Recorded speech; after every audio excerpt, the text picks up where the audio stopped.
Welcome to First Strike here on VSiN. I'm your host, Dave Ross. For the next hour, we're going to break down a pretty intriguing main event that the UFC is back. Nassourdine Imavov against Roman Dolidze in a very intriguing middleweight bout. And over the course of the next hour, standing by, the one and only Lou Finocchiaro is going to join me, along with we're going to have Reed Kuhn, Zayd, Hussein, and Jordan Sherwood joining us on the program today. But without further ado, let's go out to the great state of Arizona. Catch up with the man that you can follow on X as I do, at Gamblou, the host of the Bout Business Podcast. Lou Finocchiaro, I know we got the Super Bowl, we've had football, UFC's been sporadic to begin 2024, but now we start to hit our rhythm. As a capper, Lou, is this the most exciting time of the year? Because you know we got a bunch of events coming up over the next couple months.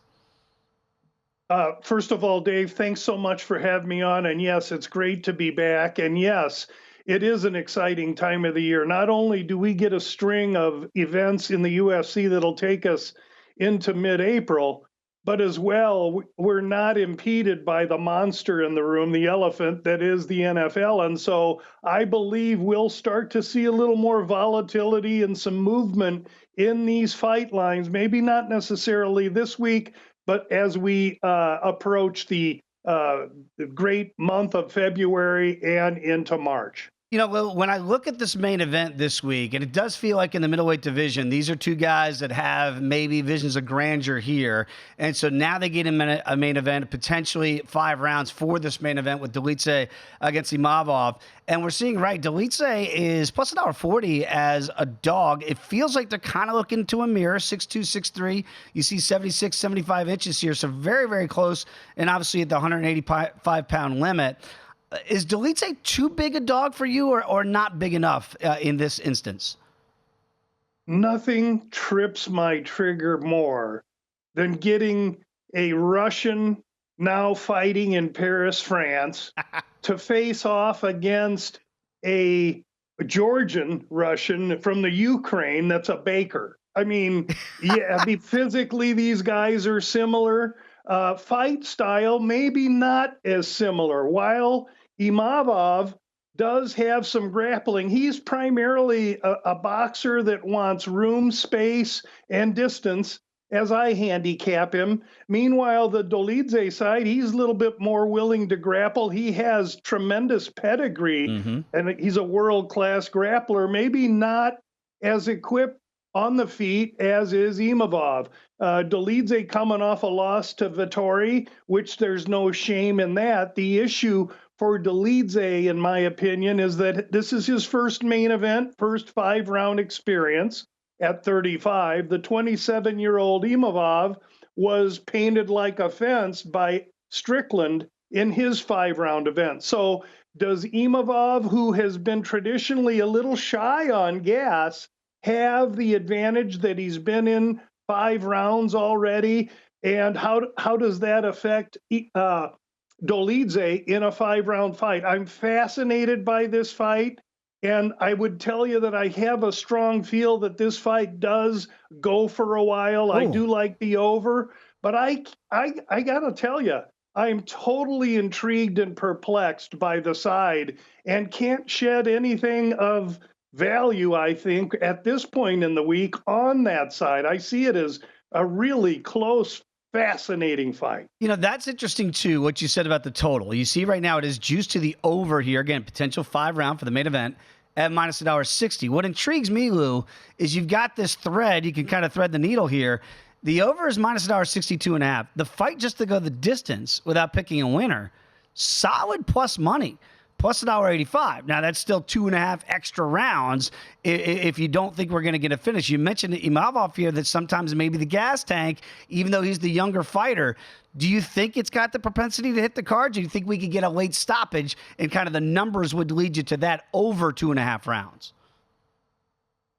You know, Imavov has not been stopped, even in the Strickland fight. Now, we see Strickland just recently. He works behind a jab. There's not an excessive amount of power there, but Dolidze is a different animal. I think that he gains tremendous credibility surviving 3 with Vettori, and any kind of finish speculation, I think, leads me to believe that it will be Dolidze doing the finishing myself. Now, this is a apex event, a smaller cage, and I think that favors again the Dolidze side, who wants to get in there and make it a slow dance at the high school prom, as opposed to Imavov, that's going to want to stand at distance and try and be a bullfighter to the charging incoming beast. I want to stay on the main card here with a fighter, I think, in 2022, 2023, that certainly has opened up some eyes. Only 2-0 in the UFC, but Aliaskhab Khizriev is going to be in there against Mahmoud Muradov. And right now you're seeing Khizriev here minus $1.62.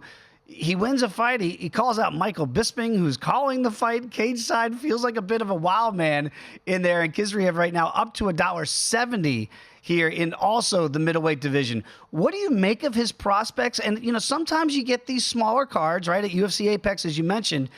14-0, I'm not saying future champion here, but does Khizriev really have the goods, or maybe a little bit too soon to be this big a favorite against Muradov? I think that's what this fight is going to answer, Dave. Khizriev hasn't really not been that active through no fault of his own. He hasn't fought in, a couple of years now.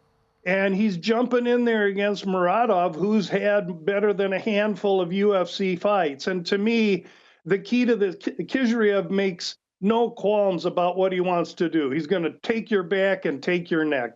Now, against Dennis Tuilin, in his debut fight, he had no problem doing that. But Dennis Tuilin is not of anywhere near the ilk of Muradov. And the key to the fight for me is that Muradov fought Chao Baralho, the famous Brazilian submission specialist, who I believe is levels above Khizriev. That's just my own opinion. That fight went to a 3-round decision. And for that reason, I think this over-under 1.5, in my opinion, is mispriced.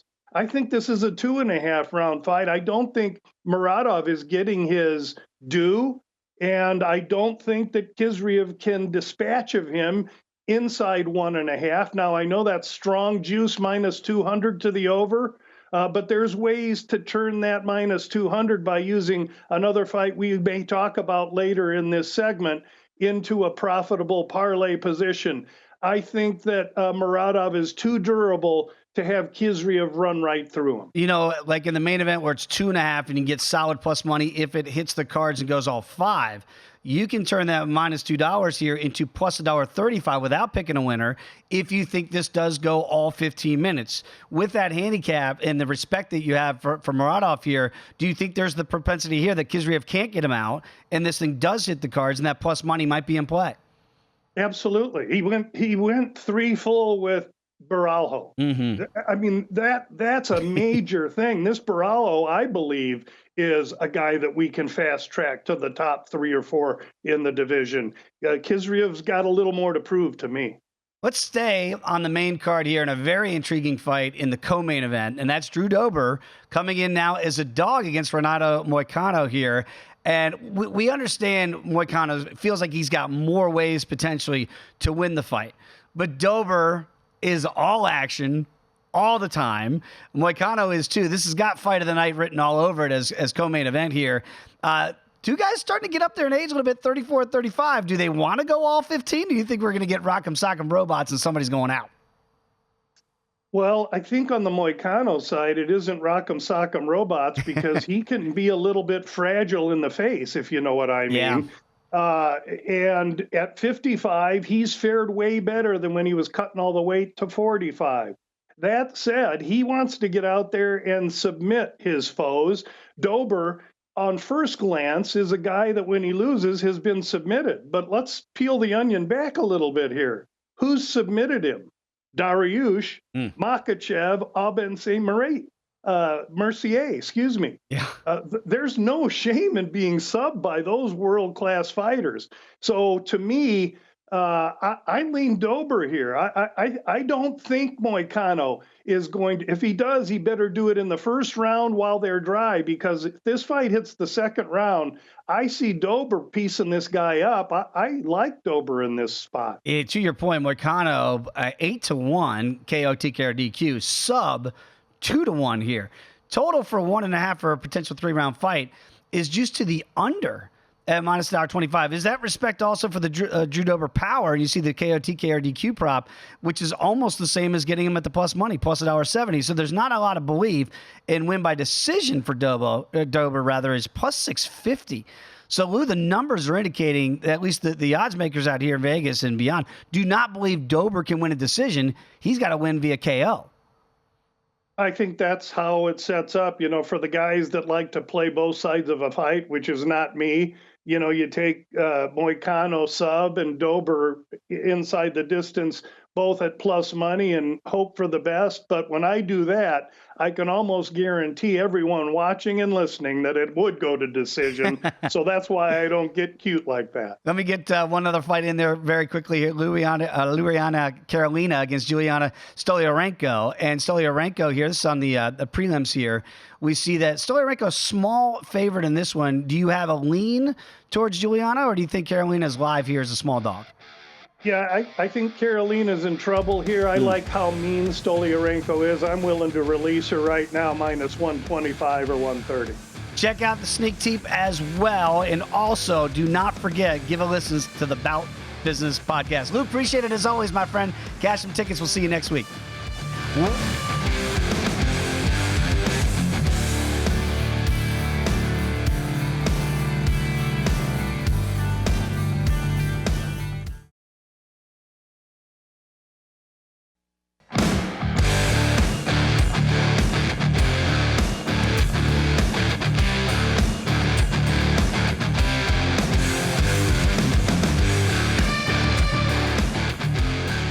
Before you make your next bet, be sure to visit VSiN.com. Check the current betting splits data. Want to know where the money and the bets are moving for the Super Bowl? Well, the betting splits page is updated with DraftKings odds every 5 minutes. You can see the changes in all the action, find out where the public is betting based on the number of tickets and where the money doesn't match the public opinion. We're always improving our betting splits and recently added soccer betting splits from around the world. Betting splits are another way VSiN is here to make you a smarter, better year-round. Check out today's betting splits for every game at VSiN.com/splits. Let's go out to the great city of Chicago to catch up with Jordan Sherwood. You can follow Jordan as I do at Wood on ESPN 1000 on X, the host of the unnamed MMA podcast. Jordan, how is Chicago? Because it's 70 degrees in Vegas. What do you guys got out there? Is it snowing yet? No. From a weather standpoint, we're good. We got like 45 degrees, which we'll take because it was negative 40 or 45 like 2 weeks ago. But we really don't care about the weather. We've got baseball starting up in 24 days. We've got a number one pick to figure out what we're doing with our football team. The Bulls are going to make a bunch of trades likely. So no one really cares anymore about the weather. Let's get on with our sports fandom and figure out what our team's going to do. You guys got a lot of decisions to make there in the great city of Chicago coming up, certainly before we get to April. We got some decisions in this main card, and certainly the main event is very interesting with Imavov against Dolidze here, and Roman we see is a small dog at plus $1.40 against Nassourdine.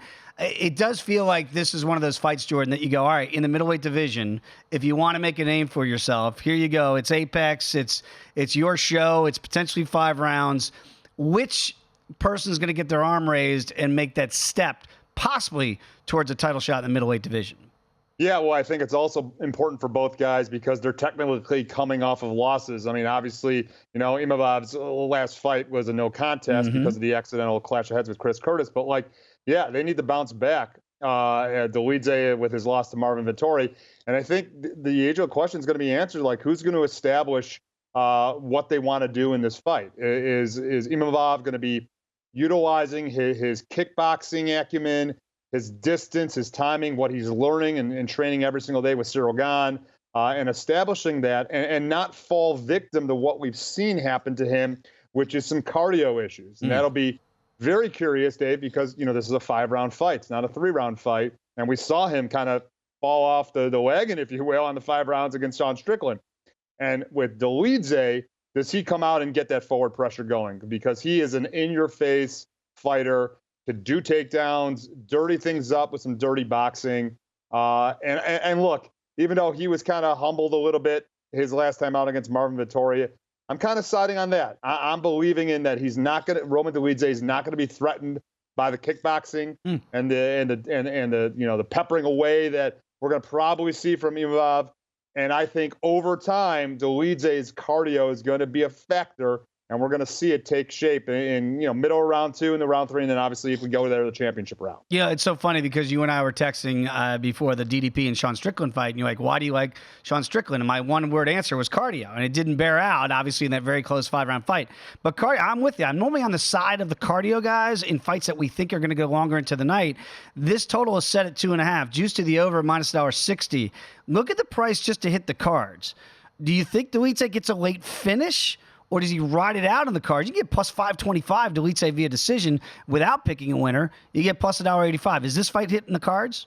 Yeah, I think it likely could. Unlike what we talked about with Duplessis and Strickland, and Duplessis was a finisher. I think we were all shocked that it went 5 rounds and he got the nod on the judges' scorecards. But even though Dolidze does have some finishes under his resume, I think it's more likely that he's taking this fight to the ground, controlling Imavov. Again, the advantage early on for Nassourdine is going to be on the feet. So does Roman weather that early storm, even though it's not like a storm stylistically? It's just, dragging him into those later rounds. And I agree with you. Dolidze and the cardio is going to be a key factor for me if I'm playing the main event. Yeah, constant pressure coming from Dolidze. So we'll see how that plays out in the main event.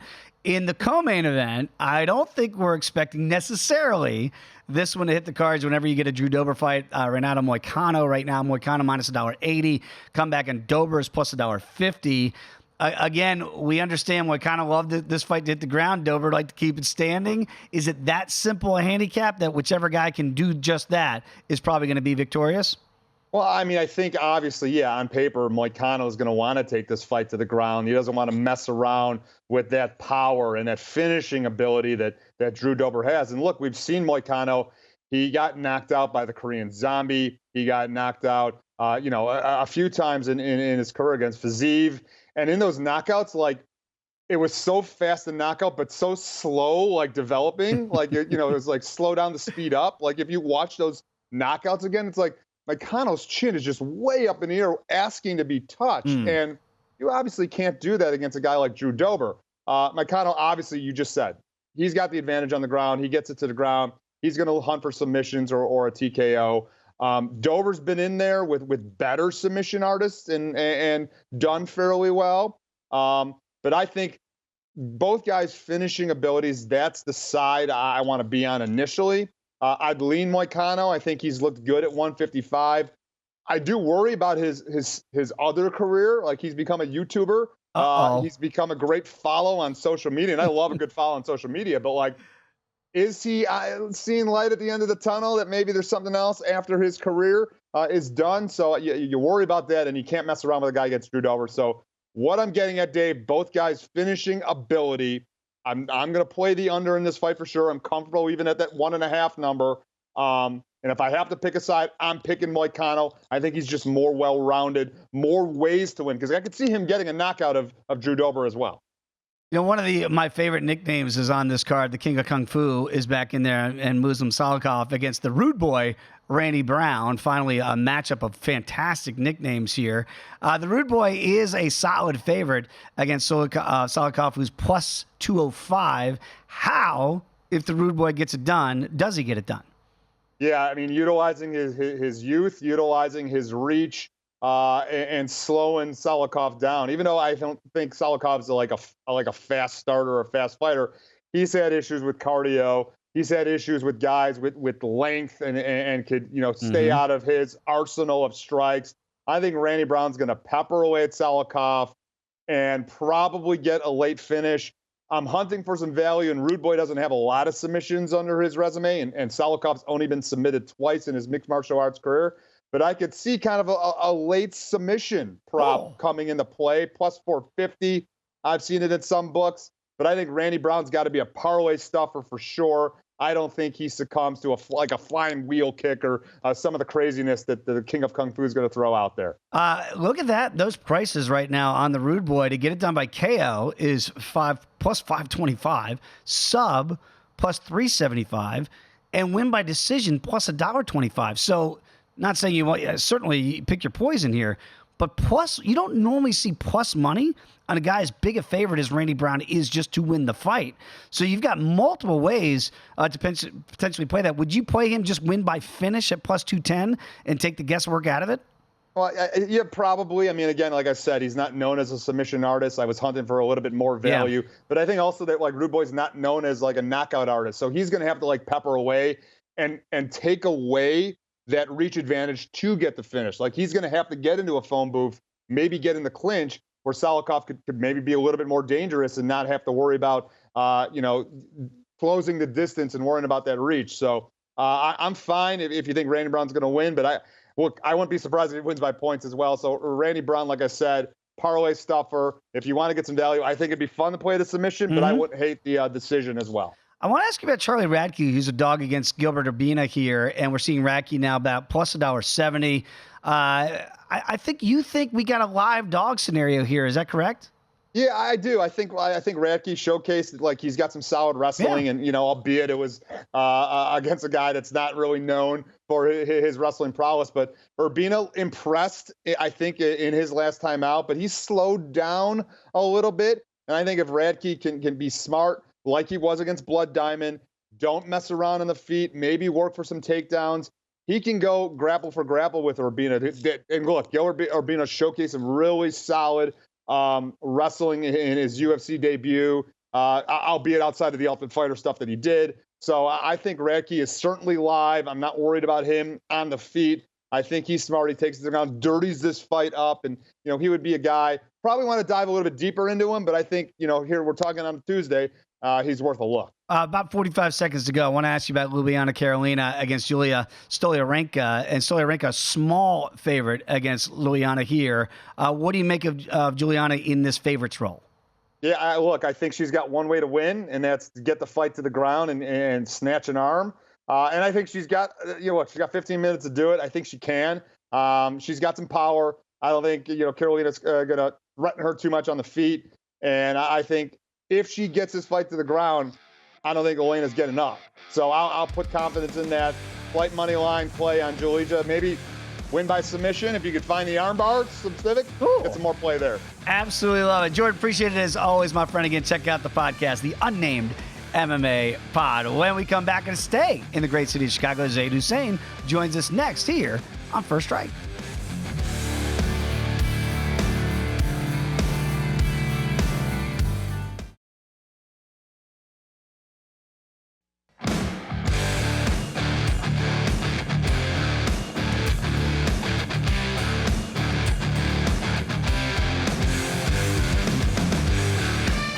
If you have not done so already, what are you waiting for? Check out the new VSiN.com. I think you know what we have up and ready for you right now. The Super Bowl. Getting fired up for it out here in Las Vegas. We've got early line movements. All of our experts chiming in each and every day with the best side, total, and prop bets. So check out the new VSiN.com and check it out today. Let's go back to the great city of Chicago to catch up with our friend Zayd Hussein. You can follow Zayd as I do on X at Zayd_Hussein. Zayd, I know you're going to be out here for Super Bowl week. Lots of things going on in the great city of Chicago. I know we turn the page now as we really look to the UFC for the next couple of weeks here. When you look at the main event and you look at Imavov here against Dolidze, and Nassourdine is a solid favorite, minus $1.66, and the comeback on Dolidze is plus $1.40. What do you make of this main event? Because I do feel like these are guys that are close to possibly being in the title picture. I think somebody takes a big step with an impressive performance on Saturday out here in Vegas. Who do you think takes that next step? For me, this is a fight that I think, while it's lined relatively close, I think it should be even closer to a pick'em. Dolidze is a very, very, very big fighter here in this spot, and he's almost, I would say, like a weight bully here. Imavov has shown in the past that against guys like Sean Strickland, fighting in a 5-round fight where he kind of faded as the fight went on. I think Dolidze has the power advantage in this fight. I think he absolutely has advantage when it hits the ground as well. So overall, when you look at this fight, he can win in a variety of ways, whether it's by submission or by knockout. And I think Nassourdine over here is just going to have to really lay it on him for a variety of rounds between 1 and 5 to hopefully get it done. And I don't think he has the gas tank to do it. I think this fight should be lined a little closer. Yeah, you and I have been out to the Apex a number of times, and for those that don't know, I mean, it is tight quarters inside that Apex Octagon here. That's got to favor a pressure fighter like Dolidze, right? Because if Imavov wants to stay on the outside, Dolidze, constant pressure, smaller cage, might be able to get there. The total here is juiced to the over, again, potential 5-round fight at minus $1.60. Does Dolidze get it done early, or do you think he gets it done later? I think it could come, honestly, very early, but I mean, I wouldn't be surprised if it goes late just because of the durability of Imavov. But overall, when you look at this fight on paper, Dolidze should have more advantages here. I mean, especially if it hits the ground where he's just a technician on the ground. And I think if you could get him at this underdog price right now, you have to take it. So for me, this is a dog or pass fight, 100%. All right, so again, staying on the side here at plus $1.40 here in the main event. For Roman Dolidze in the co-main event, Raikkonen Moicano against Drew Dober. This potentially feels like it could be fight of the night here. With the fireworks we certainly normally get on the hands with Dober, and Moicano we know wants to try to finish this thing here. Renato right now is minus $1.80. Is that properly priced to you or a little bit too steep as a fave? You know, I think it's about properly priced. When you look at Drew Dober, he's obviously one of the most exciting fighters in the division, but when he faces that upper echelon of the division, he really struggles. And you look at a guy, Moicano, who has 4 of his last 5 victories coming by rear naked choke. So it shows you how really good he is on the ground, finishing fights by submission. And then you look at the Dober side, who's had struggled finishing fights. You know, overall, he can't defend a submission. He's not really good at defending takedowns. If Moicano gets his back here, I think it could be a wrap very early. And I would rather play a Moicano submission than playing the money line of minus 180. So submission, you can get Moicano here, I believe 2-1 to get him via sub. Look at for the fight just to go the distance. And again, 15 minutes, but you mentioned the finishing potential here of both guys. The interesting thing to me is Dober is what? Plus $1.50 as a regular dog. To win by KO, TK, or DQ, it's only plus $1.70. So the bookmakers are telling us here that Dober's got one pathway to victory. Is there multiple for Moicano? Because to win via decision, you could get plus 325 via sub, as you like here, Zayd, is plus $2. Are there two-way action there for Moicano? Or is it just one way for both guys?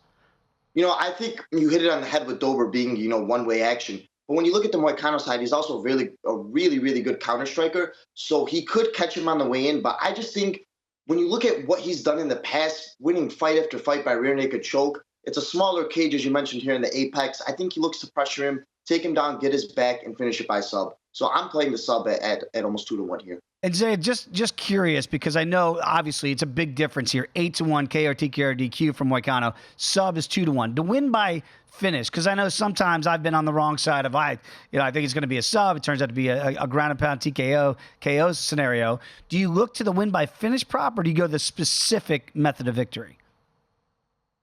I think you can go specific method of victory just because I think it's a little bit too wide. I mean, Moicano, like I mentioned, 4 rear naked chokes in his last 5 wins.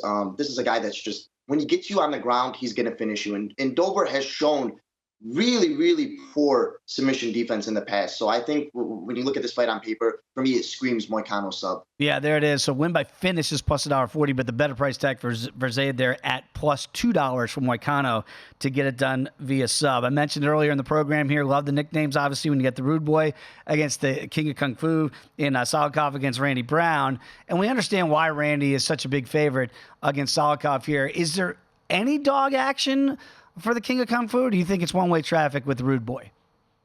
You know, I like to take a chance here on the King of Kung Fu, to be honest with you. Muslim Salikov has been training in Vegas for the last 3 to 4 months. So he really took some time to shift everything over. He's training with, Magomed Ankalaev and, all those Russian guys down there in the Apex with Ali Abdelaziz and that whole team. I think him training with the dominant MMA guys, getting down here, he's a live underdog. When you look at what Randy Brown has done in the past, it's kind of coasting to decisions. He's had a couple split decision victories in the past. He dropped the loss to Jack Della Maddalena, who was able to piece him up on the feet. I think you have to take a chance at Salikov. I also like the over in this fight. I think it's going to be a lot of feeling out, and I think it's going to be a close decision here. If you like the King of Kung Fu and you like the over, you see it is juiced here, 2.5 rounds to minus $1.60. To win via decision for Salikov would be plus 550. Do you like that prop scenario here? If you like the over and then he wins in the cards, do you think there's really a chance he gets it done in the back half of round number 3? Yeah, so something I really never do is even, sprinkle a little bit on split decision. Oh. Because I could see this being a controversial type of fight.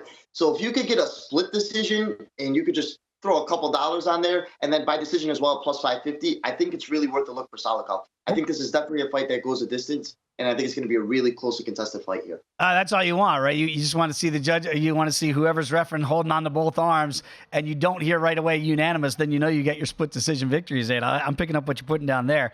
I want to ask you about it. I think she's still an interesting fighter in the meatball, Molly McCann, against Diane Belbita here. When she fights over at the O2 in England, Molly McCann seems to thrive with that home crowd. Now, no crowd. It's Apex, very small crowd, I should say, very limited, obviously. And she's a big favorite against Belbita.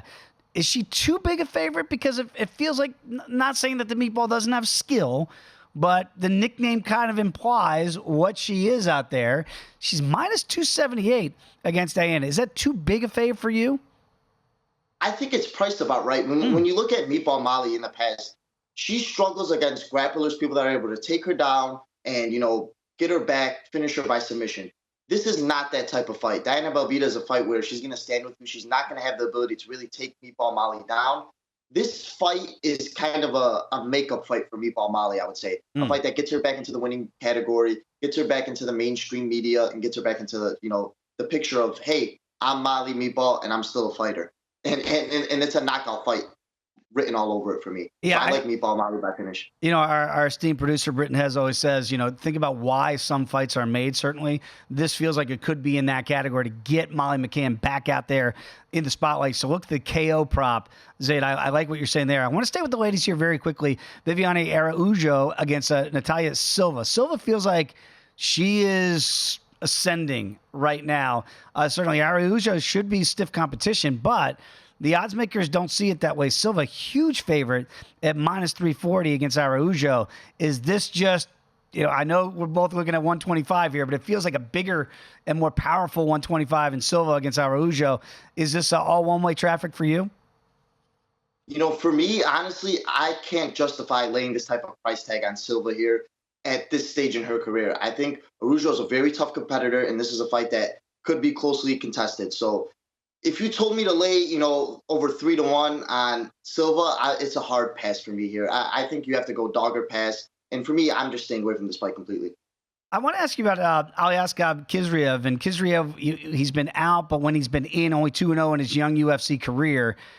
Looks like he's got all the makings to be something in this division against Mahmoud Muradov. And Muradov, is right now a small dog at plus $1.36. Khizriev is minus $1.62. Is Khizriev the real deal, or is he going to get tested in this one?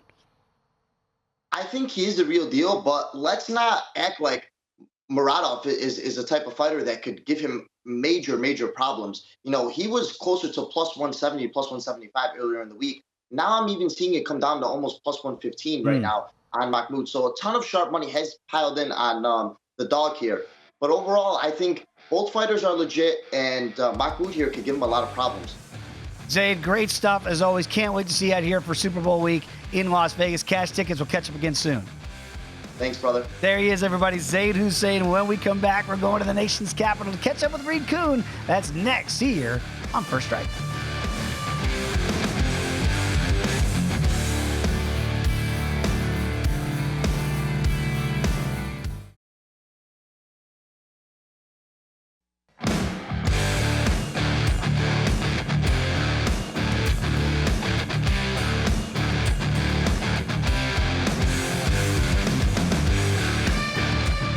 We are back on First Strike. Dave Ross here at Circus Sportsbook in fabulous Las Vegas, Nevada. And I said, as we were going to break, that we're going to go to the nation's capital to catch up with the one and only Reed Kuhn. You can follow Reed as I do on X at Fightnomics. He is the author of a book of the same name.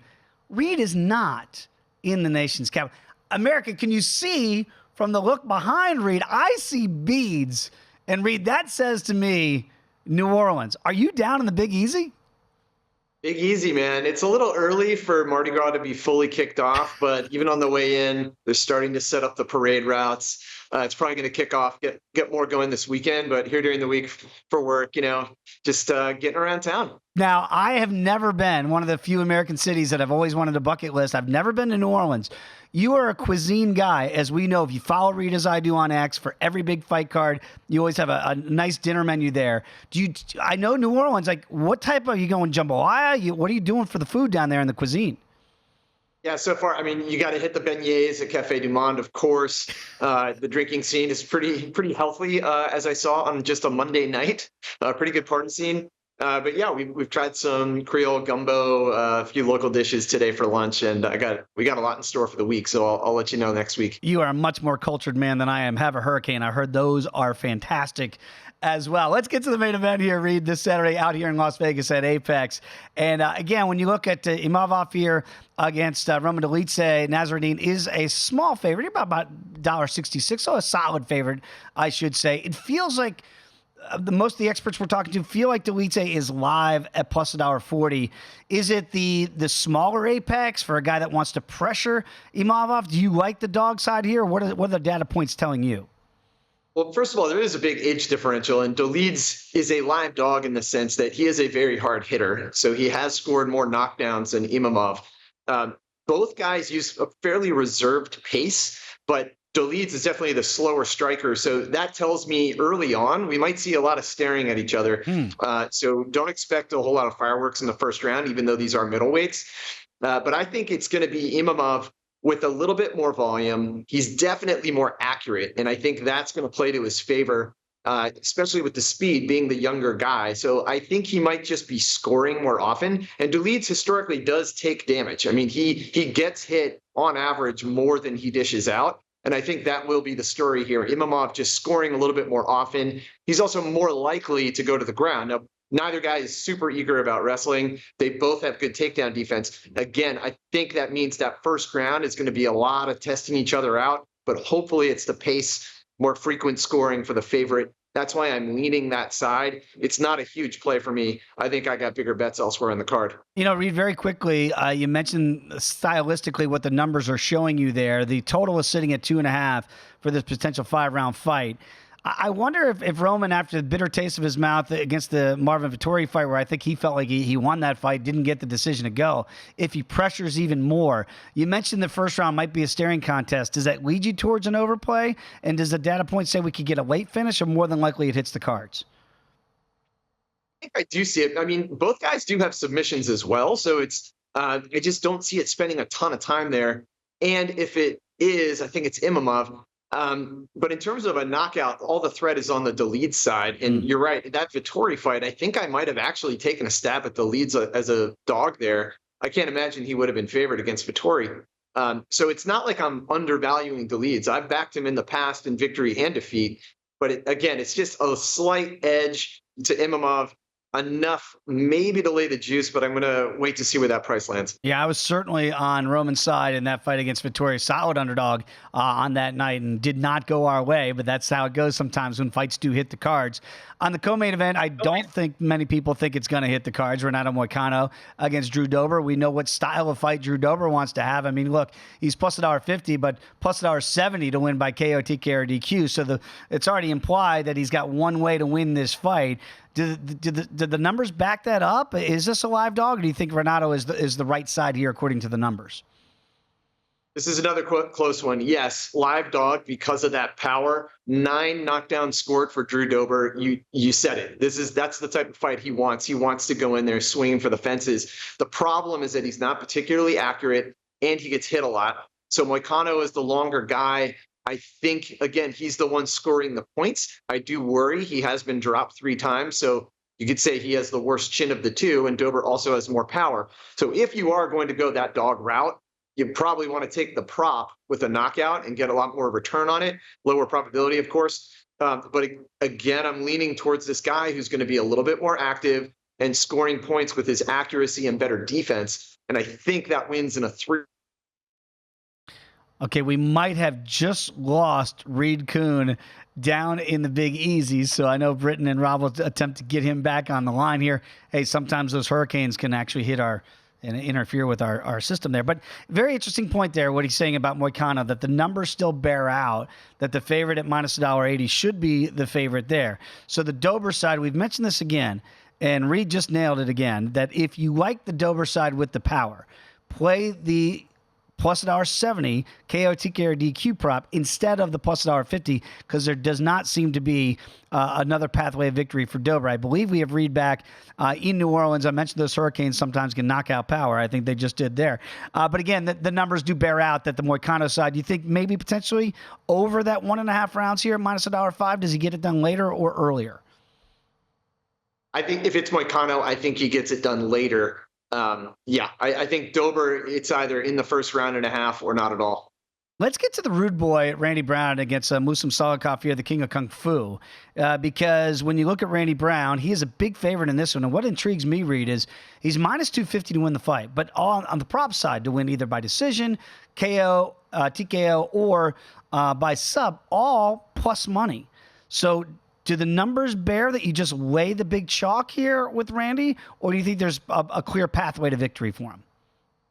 Yeah, first of all, these guys are going to look like they're in a different weight class. I mean, Randy Brown is huge for welterweight, absolutely huge. 6'3", 78-inch reach. He's going to have a huge advantage over Salikov. And though Salikov per strike is the more powerful striker, I don't know if he gets to close that distance with Randy Brown. He's very evasive.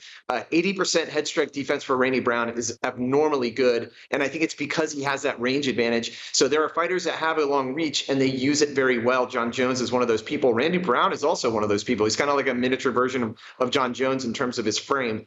So he's hard to get to. I am concerned about Randy Brown's chin. He has been dropped 4 times. He has a lower chin rating. I'm hoping that 8-inch reach differential really comes into play here and he stays out of trouble. Now, in terms of a finish later in the fight, Brown does have knockdowns. He does have submissions. Salikov is pushing 40 years old. So to assume that he's going to be able to go through 3 rounds with someone who's kind of picking him apart, both levels, I do see opportunity for a finish. Which one? I don't know. That could be just an inside the distance on the favorite to get a better price. I'll definitely back Randy Brown, lay the juice there. Maybe also sprinkle some on an inside the distance play. Plus 210 inside the distance for the rude boy, Randy Brown. Let's get to Natalia Silva against Viviana Araújo. And it does feel like Silva right now, I mean, obviously a massive favorite. And I know you normally look at the age, and that age is kind of glaring here. Is that the telltale sign as why Silva is a minus 340 betting favorite? Got to be. I mean, I think the market has picked up that age is a big advantage. 10-year age differential, that's very significant. So Silva, I'm on her side here. She does strike very well. Araújo, she uses a very slow pace. Even though she's accurate, it's just not enough volume. Silva throws more than twice the volume of Araújo. So, and she has excellent defense on top of that. So, like, who is getting hit every other second? It's going to be Araújo. So I definitely lean Silva there. She has excellent takedown defense, 93%. I think she's only been taken down once. So that helps me defend on the fact that Vivian is more likely to initiate a ground game. I just don't know if she's going to get it there long enough to sway those rounds while she's getting picked apart on the feet. Yeah, maybe the next in the flyweight division could be Natalia Silva. That is for sure. Let's stay with the ladies. The meatball is back. Molly McCann against Diane Belbita. And we know that I always make mention, McCann, when she fights over in the O2 in England, feels like a different fighter. Over here, Apex, muted crowd, no crowd really. But she's a big favorite. Is this a tailor-made fight for Molly McCann to kind of get back in the public eye?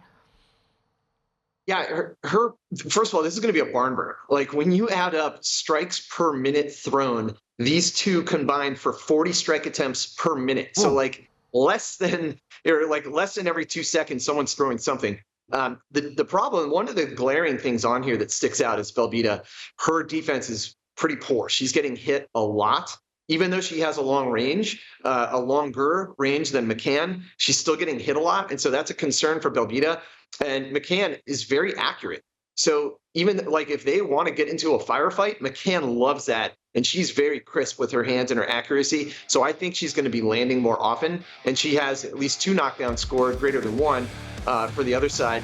And McCann also is more likely to initiate wrestling. So I like the favorite here. By the way, under 2.5 rounds is plus $2. Reed, avoid those hurricanes, but go have a hurricane. Great to have Reed Kuhn joining us from New Orleans. Thanks for watching First Strike. Cash some tickets. We'll see you next week right here on VSiN.